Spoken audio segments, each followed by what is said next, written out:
So hypnotherapy, let's talk about that first. So I kind of use hypnotherapy and hypnosis interchangeably.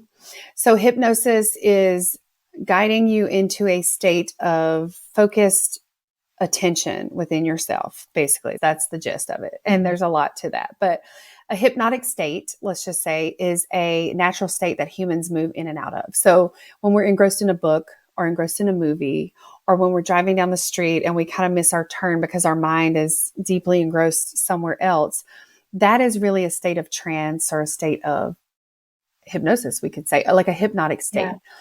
What we're doing is using this natural state as a way to hone in and heal something within, using it in a therapeutic sense. So it starts out as almost like a guided meditation. Like meditation and hypnosis sometimes kind of overlap in the sense that you're in a deep, relaxed place.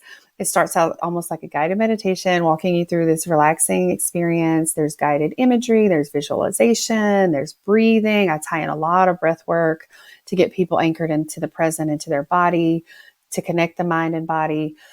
And honestly, that itself is kind of could be a general hypnosis session. I take it so much deeper because we go into the deepest layers of the subconscious. What happens when we get into that deep relaxation and that trance state or meditative state, hypnotic state, we're actually shifting into different brain waves. So we're moving down into theta brain waves, which is before sleep. Sleep is delta. Mm-hmm.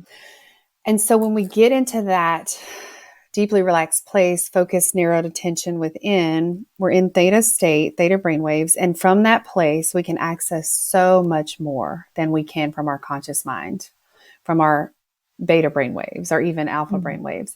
So we can access deep memories that have been repressed, deep emotions stored in the body that have been repressed, deep memories, deep awarenesses, connections, patterns, beliefs, behaviors that we're not aware of in our conscious thinking mind. This is why I believe that we cannot get into these deep layers with talk therapy. We cannot, because we're not even in the proper brainwaves to get into it.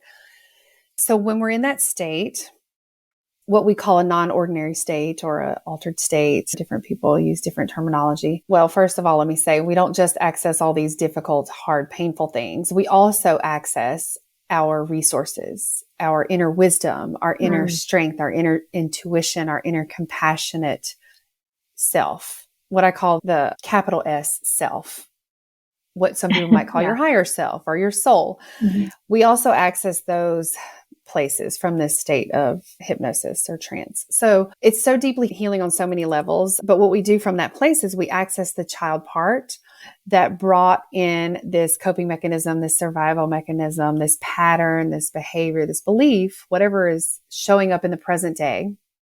And we find the part that created that for safety, for survival. And we just start kind of having a very reconciliatory experience with this child part. We talk to the part, we let the part speak. There's often deep emotions that begin to come up: grief, anger, shame, sadness, resentment. There's so much that we tap into that, and we just allow that part to feel, to express, and we start creating safety with our adult self.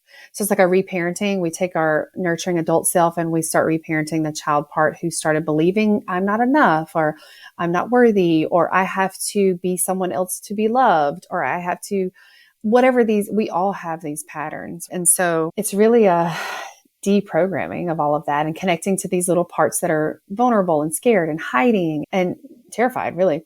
And actually not just from that space, but from the body too, feeling into the body where the contraction is, where the fear is, where the grief is, and moving it out of the body through different techniques, through breathing, through emoting, through movement, through sound, through voice.